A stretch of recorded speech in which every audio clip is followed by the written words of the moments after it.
الحمد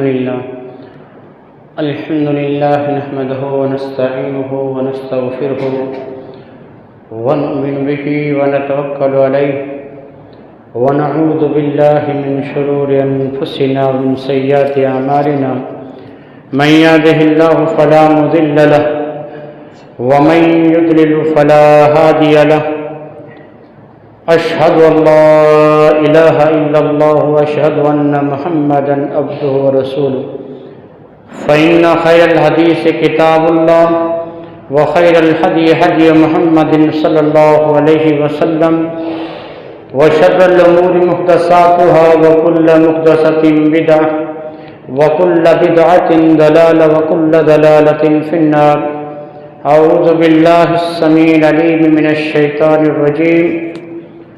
وأمر أهلك بالصلاة واصطبر عليها لا نسألك رزقا نحن نرزقك والعاقبة للتقوى. أما بعد رب اشرح لي صدري ويسر لي أمري واحلل عقدة من لساني يفقهوا قولي. رب زدني علما اللهم رب زدني علما آمین. تمام قسم کی تعریف وحدہ لا شریک خالق کائنات مالک ارض و سما کے لیے ہیں، اور لاکھوں کروڑوں درود و سلام ہو سستی اقدس مقدس پر جن کا نامی نامی اسم گرامی محمد اکرم صلی اللہ علیہ وآلہ وصحبہ وبارک وسلم ہے. وہ ذات مقدسہ مبارکہ مطہرہ کہ رب العزت نے جنہیں رحمت کائنات بنا کر بھیجا، جن کے ذریعے اہل کائنات کی ہدایت اور رہنمائی کا بندوبست فرمایا. برادران اسلام، خطبہ مسنونہ کے بعد سورہ طٰہٰ کی آخری رکوع کی میں نے ایک آیت پڑھی ہے. رب العالمین نے محمد رسول اللہ صلی اللہ علیہ وسلم کو مخاطب ہو کر فرمایا وَأْمُرْ أَهْلَكَ بِالصَّلَاةِ وَاصْطَبِرْ عَلَيْهَا. اے نبی، آپ اپنے گھر والوں کو نماز کا حکم دیں، اپنے بیوی بچوں کو نماز کا حکم دیں، اور آپ خود بھی نماز پر پختگی سے قائم رہیں. لا نسألک رزقا، اے نبی ہم آپ سے رزق نہیں مانگ رہے ہیں، نحن نرزقک، بلکہ ہم خود آپ کو رزق دیں گے، آپ کے لیے رزق کے دروازے کھولیں گے. والعاقبۃ للتقوی، اور اللہ رب العالمین نے فرمایا کہ انجام کار ہمیشہ متقیوں کے حق میں ہوا کرتا ہے. اس آیت میں اللہ رب العالمین نے محمد رسول اللہ صلی اللہ علیہ وسلم کو مخاطب ہو کے فرمایا کہ آئے نبی، آپ خود بھی نماز قائم کیجئے، نماز پر پختگی سے قائم رہیے، اور آپ اپنے گھر والوں کو بھی نماز کا حکم دیجئے. دیکھیے یہاں پر صرف محمد رسول اللہ صلی اللہ علیہ وسلم سے رب نے مخاطب ہو کے نہیں، بلکہ قیامت تک آنے والے جتنے لوگ ہیں، بلکہ دنیا میں جتنے اپنے بندے ہیں، سب کو رب العالمین نے مخاطب ہو کے فرمایا کہ خود بھی نماز پر قائم رہو اور اپنے گھر والوں کو بھی نماز کا حکم دو. اور پھر اللہ رب العالمین نے فرمایا کہ نماز پڑھو، روزی کا بندوبست میرے حوالے چھوڑ دو، روزی دینا یہ میرا کام ہے. دیکھیے روزی، رزق کمانا، یہ آج ہماری زندگی میں سب سے بڑا مسئلہ بنا ہوا ہے. ایک نمازی جو نماز چھوڑتا ہے اس کا سب سے بڑا مسئلہ یہ ہے کہ اگر میں مسجد میں بیٹھا رہوں، نماز کے لیے آ جاؤں، تو میری بیوی بچوں کو کون کھلائے گا، کون پلائے گا، اتنے وقت میں اتنا کما سکتا ہوں. بس ایک مسئلہ ہے، نماز کے بیچ میں جو چیز آڑے آ رہی ہے، جو روڑا بن رہی ہے، وہ یہ چیز کہ ہمارا رزق کیسے آئے گا، ہمارا رزق کیسے آئے گا. یہی سب سے بڑا مسئلہ ہے. اور اللہ نے قرآن مجید کی آیت میں یہ مسئلہ ہی حل کر دیا کہ تم نماز پڑھو، روزی میرے حوالے ہے، رزق کے دروازے میں کھولتا ہوں. میں آپ لوگوں سے کہتا ہوں، لوگوں دیکھیے رزق کے دو اسباب ہیں. پیسہ کیسے کمانا ہے؟ دو اسباب ہیں، ایک ہے ظاہری سبب اور ایک ہے مانوی سبب. ظاہری سبب کیا ہے؟